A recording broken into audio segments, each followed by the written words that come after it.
ओम शांति। आज के 20 डिसेम्बर 2025 আমরা শুনছি সাকার বাংলা মুরলী আজকের মহাবাক্য। এই মহাবাক্যে বাবা বলেছেন, মিষ্টি বাচ্চারা, সদ্গুরু এসেছেন তোমাদের উচ্চ ভাগ্য বানাতে, তাই তোমাদের আচরণ খুব খুব রয়্যাল হওয়া উচিত। তো বাবা আজকে আমাদের এই সাধারণ মানুষের মনে সবসময় যে চর্চা চলছে বা চলে, অর্থাৎ গরু নিয়ে, তো অনেকের মনে অনেক প্রকারের প্রশ্ন, অনেক প্রকারের মতামত। তো বাস্তবে সদ্গুরু একজনই, যিনি সঙ্গম যুগে এই যোগ স্থাপনার জন্য আসেন, আর তিনি আমাদের পরম উচ্চ ভাগ্য তৈরি করেন। অর্থাৎ তিনি 3 ধর্ম স্থাপনা করেন, অর্থাৎ ব্রাহ্মণ, দেবতা এবং ক্ষত্রিয়। আর এই সময় আমরা ব্রাহ্মণ হয়ে যখন আমরা এই স্পিরিচুয়াল নলেজ আমরা শুনছি, রাজযোগ আমরা শিখছি, তখন আমাদের এক বিষয়ে ধ্যান দিতে হবে, যেন আমাদের আচার আচরণ খুব রয়্যাল থেকে রয়্যাল হয়, আর তবেই আমাদের উচ্চ ভাগ্য নিশ্চিত। আজকের প্রশ্ন, ড্রামার কোন প্ল্যানটি এমন বানানো হয়েছে যার ফলে কাউকে দোষ দেওয়া যাবে না? ড্রামার কোন প্ল্যানটি এমন বানানো আছে যার ফলে কাউকে দোষ দেওয়া যাবে না? উত্তর, ড্রামাতে এই পুরানো বিষয়ের দুনিয়ার বিনাশের প্ল্যান বানানো আছে। এতে কারো দোষ নেই। এই সময় এই দুনিয়ার বিনাশের জন্য প্রকৃতির ক্রোধ বেড়েছে। চারিদিকে আর্থকোয়েক হবে, বাড়ি ভেঙে যাবে, বন্যা হবে, দুর্ভিক্ষ হবে।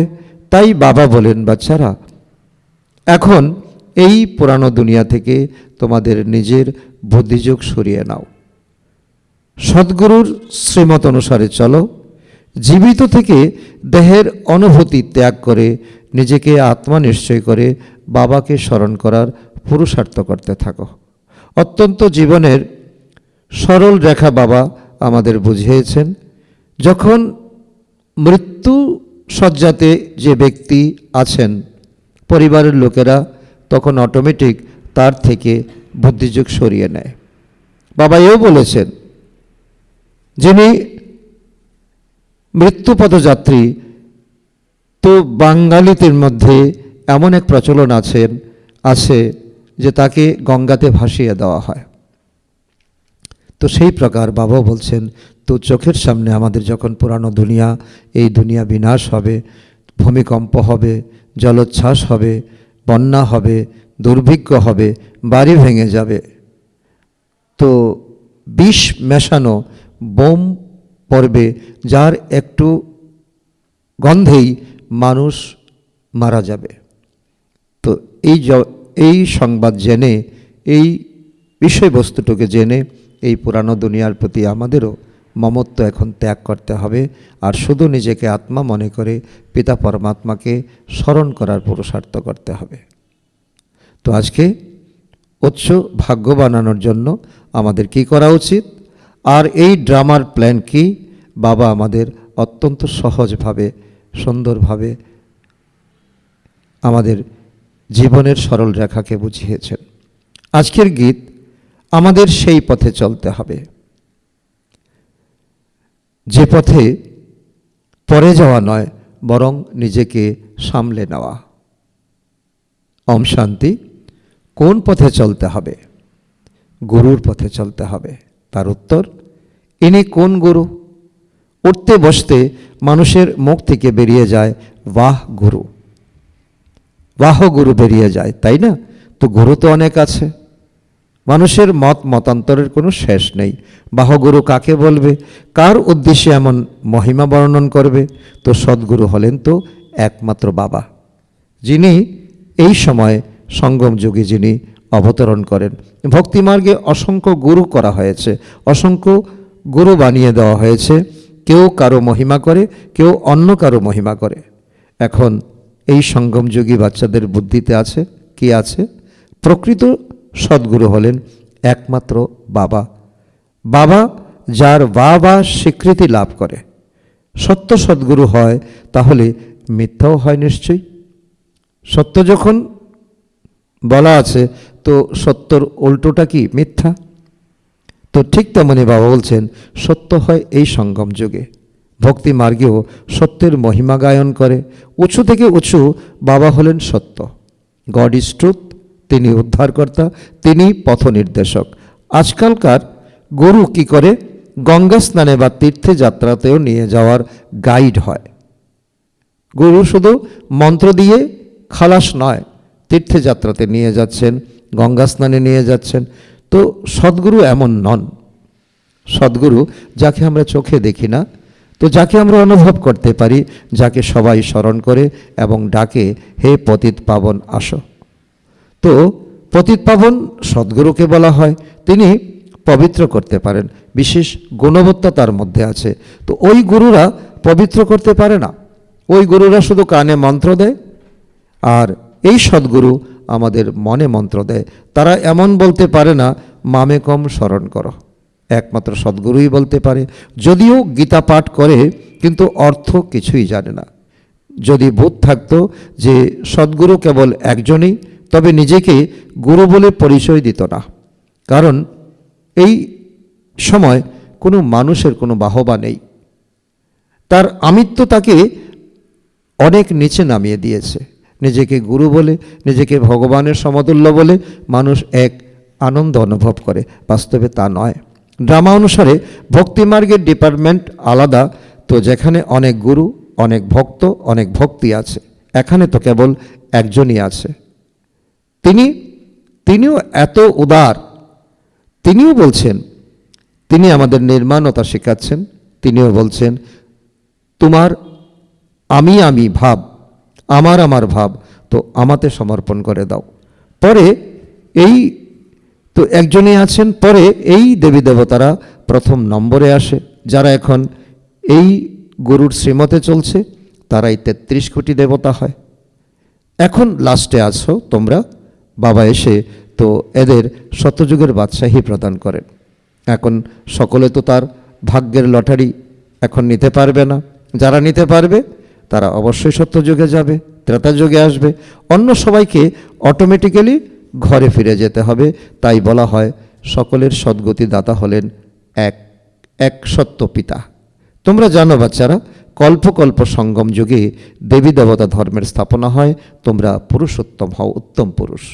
অন্য কোনো কাজ তিনি করেন না। তিনি কৃপা করেন না, তিনি আশীর্বাদ করেন না, তিনি মন্ত্র দেন না, তিনি আমাদেরকে শিষ্য তৈরি করেন না। তিনি সন্তানদের উত্তরাধিকার প্রদান করেন। গায়নও আছে না, তো গতি সদ্গতি দাতা হলেন একজন। তো এই মহিমা বর্ণনা একমাত্র বাবার। এই সময় যারা আমরা বাবাকে বুঝতে পেরেছি, গতি সদ্গতি সঙ্গমে প্রাপ্ত হয়। শতযুগে তো এক ধর্ম ছিল, আদি সনাতন দেবদেবী ধর্ম। এই কথাটিও বুঝে নিতে হবে, নতুবা আমরা পুরুষার্থ করতে তৎপর হব না। কিন্তু এই বুদ্ধি কে দেবে? তোমরা বুঝেছ, একমাত্র বাবা এসে এই যুক্তি বলে দেন। শ্রীমৎ দেন কাকে? আত্মাদেরকে। তিনি হলেন পিতাও, সদ্গুরু এবং টিচারও। তো কি শিক্ষা দেন? জ্ঞান, আমাদেরকে জ্ঞান শিক্ষা দেন, যে জ্ঞান কোনো দেহদারির কাছে থাকতে পারে না। অন্য সকল গুরু কেবল ভক্তি করা শেখায়। মন্দিরে যাও, মূর্তি পূজা করো, এই মন্ত্র উচ্চারণ করো। বাবা জ্ঞানের দ্বারা তোমাদের তো সদ্গতি প্রদান করেন। তারপর এই দুনিয়া থেকে তোমরা ফিরে যাও, তোমরা নতুন দুনিয়ায় আসো। তোমাদের এই হলো অসীম জগতের সন্ন্যাস। কারণ এখন তোমরা জানো ভবিষ্যতে কি হতে চলেছে। তাই এই দুনিয়া থেকে তোমাদের এখন বুদ্ধিযোগ তো ছিন্ন করতে হবে। বাবা বুঝিয়েছেন 84 জন্মের চক্র তোমাদের পূর্ণ হয়েছে। সত্য, ত্রেতা, দ্রাপর, কলি, এখন এই দুনিয়া শেষ হবে। তো যেমন বাবা উদাহরণ দিচ্ছেন, যেমন অসুস্থ কেউ সিরিয়াস হলে বলা হবে তো এখন তো ইনি আমাদেরকে ছেড়ে চলে যাবেন, তো ওনাকে মনে করে কী লাভ হবে? উনি তো আর দেখবেন না, উনি তো আর শ্বাস নেবেন না, তো শরীর শেষ হয়ে যাবে, তো আত্মা তো গিয়ে তো অন্য শরীর ধারণ করবে, তো আশা শেষ হয়ে যায়। তো আশা শেষ হয়ে যায়, তাকে স্মরণ করাও শেষ হয়ে যায়। তো বেঙ্গলে যখন দেখে আশা নেই, তখন গঙ্গায় ডুবিয়ে দেওয়া হয়, তো যাতে প্রাণ বেরিয়ে যায়। কখনো এই নিয়ম ছিল? মূর্তিগুলির পূজা করে তারপর জলে গিয়ে বলে ডুবে যা ডুবে যা। তো ভালো করে মূর্তি তৈরি করে তাকে মন্দিরে প্রতিষ্ঠা করে ভালো ভোগ নৈবেদ্য সাজায়, তারপর বিসর্জন দিয়ে দেয় ডুবে যা বলে। এখন তোমরা জানো এই সম্পূর্ণ পুরনো দুনিয়া ডুবে যাবে, পুরানো দুনিয়া ডুবে যাবে, বন্যা হবে, আগুন লাগবে, ক্ষুধায় মানুষে মরবে। তার জন্য কি আমাদের কোনো প্রস্তুতি আছে? ওই সময় আমরা কি করব? তো এইসব অবস্থা আসবে। তো আর্থকোয়েকে বাড়িঘর সব ভেঙে যাবে, ভূমিকম্পতে ভেঙে যাবে। এই সময় প্রকৃতির ক্রোধ বৃদ্ধি পায় বলে সব শেষ করে দেয়। এটা হলো প্রাকৃতিক বিপর্যয়।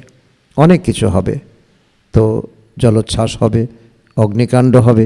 এই অবস্থা পুরনো দুনিয়ায় আসবে, অনেক রকমের মৃত্যু এসে যায়। তো বোমাতে বিষ ভরা থাকে, একটু গন্ধেই অজ্ঞান হয়ে যায়, মারা যায়। এইসব কথা তোমরা বাচ্চারা জানো, কি কি হতে চলেছে, কি কি হবে, এইসব কে করায়? তো বাবা তো করান না, কে করায়? তো এইসব ড্রামাতে ফিক্স আছে। তার উত্তর বাবা বলছেন এটা ভগবানেরও কাজ নয়, আর মানুষ করলেও তো মানুষের কোনো দোষ নেই, ড্রামাতে ফিক্স আছে, কাউকে দোষ দেওয়া যাবে না। ড্রামার প্ল্যান এমনভাবে তৈরি আছে, কারণ যার সৃষ্টি আছে তার ধ্বংস থাকবে। পুরানো দুনিয়া নতুন অবশ্যই হবে, ন্যাচারাল ক্যালামিটিস আসবে, বিনাশ হওয়ারই আছে। এই পুরানো দুনিয়া থেকে বুদ্ধিযুগ সরিয়ে দেওয়া, একই অসীম জগতের সন্ন্যাস বলা হয়। এখন তোমরা বলবে, বাহ সদ্গুরু বাহ, আমাদের তো এই পথ বলে দিলেন বাবা, আমাদের এই পথ বলে দিয়েছেন, আমাদের জীবনের সিদ্ধান্ত কত সুন্দর হয়ে গেছে, তো আমাদের জীবনের সরল রেখা একেবারে মিলে গেছে। বাচ্চাদেরও বোঝানো হয়, কি বোঝানো হয়? এমন কোনো আচরণ করবে না যে তোমাদের সদ্গুরুর নিন্দা হয়, কারণ তোমাদের কথোপকথন, আচার আচরণ, ব্যবহার বিধি, তো সব কিছুতে তোমাদের রয়্যালিটি থাকতে হবে। তোমরা এখন জীবিত থেকে মৃত হও, দেহকে ভুলে নিজেকে আত্মা নিশ্চয় করো।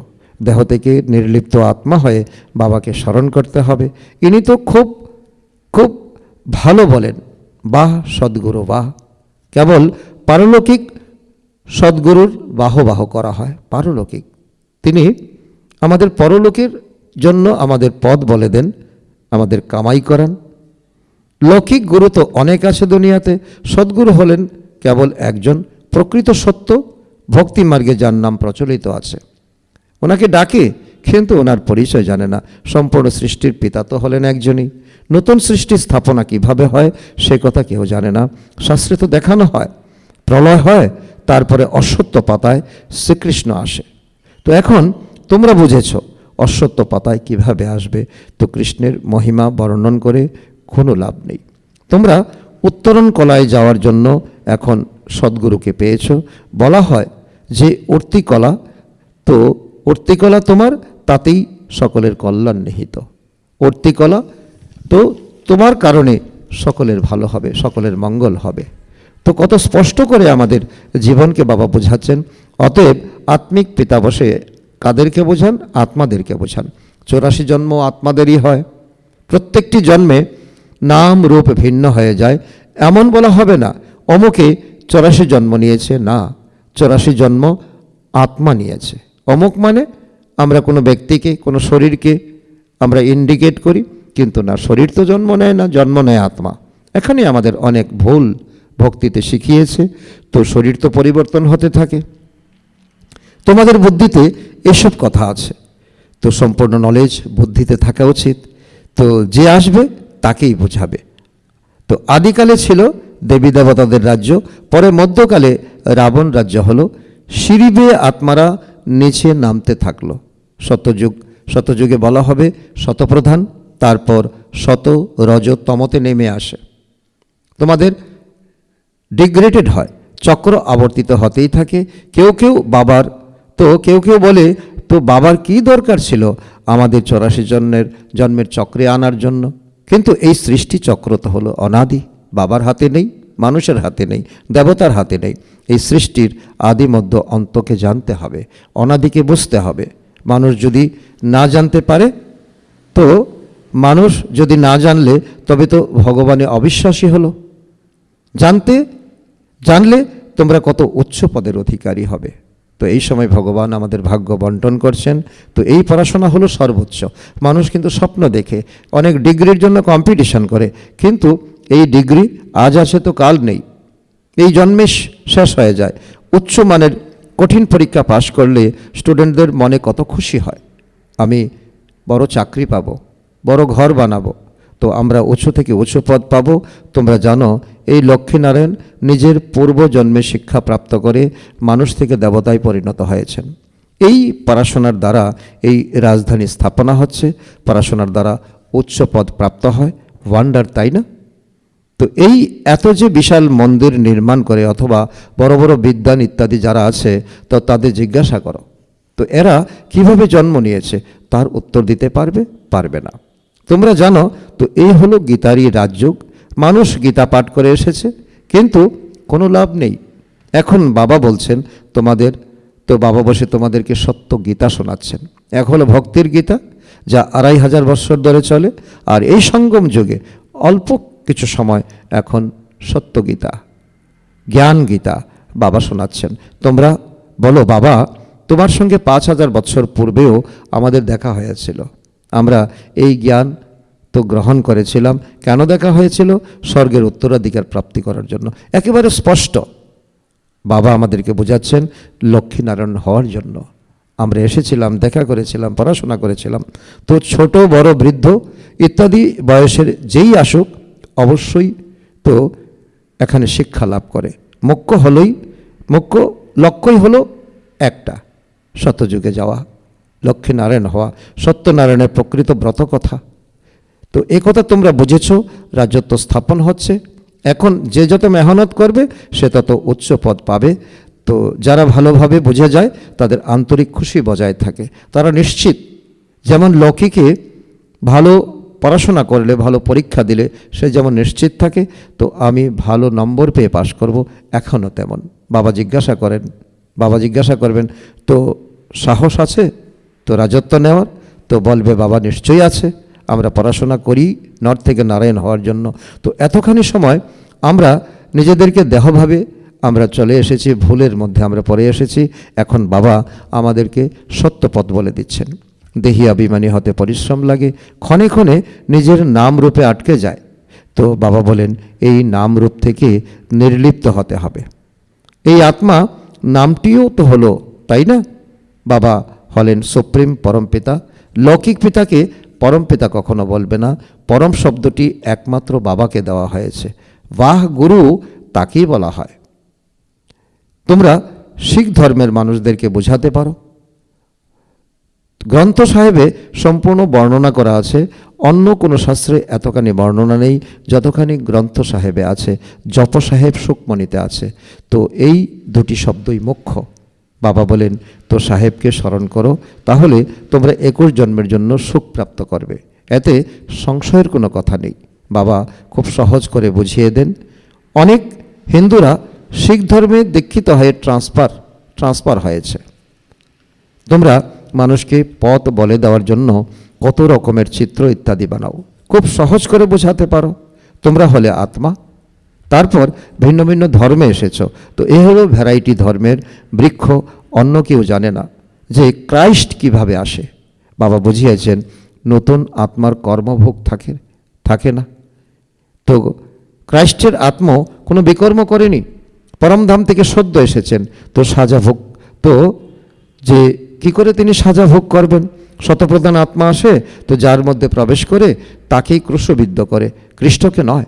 তিনি শরীর ছেড়ে তিনি চলে যান। উনি তো পরজন্মে গিয়ে বড় পদের অধিকারী হন। পোপের চিত্র আছে। তো এই সময়ে এই সম্পূর্ণ দুনিয়া একেবারে ওয়ার্থ নট এ পেনি, কোনো মূল্যও নয়, করি তুল্য হয়েছে। তোমরাও ছিলে, এখন তোমরা ওয়ার্থ পাউন্ড অর্থাৎ হিরে তুল্য হচ্ছ। এমন নয় তাদের উত্তরাধিকার পরে বেঁচে থাকবে, কিছুই থাকবে না। তোমরা নিজের হাত ভরপুর করে যাও, তো বাকি তো সবাই খালি হাতে যাবে। তোমরা ভরপুর হওয়ার জন্য তোমরা পড়াশোনা করছো। তোমরা এই কথাও জানো যে কল্পপূর্বে যারা এসেছিল তারাই আসবে। একটু যদি শোনে তাহলেও আসবে। জ্ঞানের কোনো বিনাশ নেই, সবাই একত্রিত দেখতেও পাবে না। তোমরা অসংখ্য প্রজা বানাও। বাবার পক্ষে সবাইকে কি তো দেখা সম্ভব? একটু শুনলে প্রজা হয়ে যাবে, তোমরা গুণে উঠতে পারবে না। তো এত সংখ্যক প্রজা থাকবে। তো ত্রেতা যুগে, সত্য যুগে তোমরা বাচ্চারা সার্ভিসে আছো, তো বাবাও সার্ভিসে আছেন। বাবা বলেন আমি তোমাদের অবিডিয়েন্ট সার্ভেন্ট। বাবা সার্ভিস ব্যতীত থাকতে পারেন না। রোজ সকালে সার্ভিস করতে আসেন, সৎসঙ্গ ইত্যাদিও সকালেই করে। তো সকালে অবসর থাকে। বাবা তো বলেন বাচ্চারা তোমরা খুব ভোরে ঘর থেকে আসবে না, আর রাতেও আসা উচিত নয়, কারণ দিন দিন দুনিয়া খারাপ হয়ে যাচ্ছে। তাই গলিতে গলিতে সেন্টার তো এমন কাছে থাকা উচিত যাতে বাচ্চারা ঘর থেকে বেরিয়ে সেন্টারে আসতে পারে, সহজ হয়ে যায়। তোমাদের সংখ্যা বৃদ্ধি হলে রাজধানী স্থাপন হবে। বাবা খুব সহজ করে বোঝান, তোমরা রাজযোগের দ্বারা তোমরা স্থাপন করছো। যদিও এই সম্পূর্ণ দুনিয়া তো হবে না, প্রজা তো অসংখ্য তৈরি হয়ে যায়, মালাও তৈরি হয়।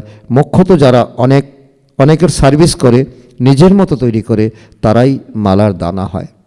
মানুষ মালা জপ করে কিন্তু অর্থ তো কিছুই বোঝে না।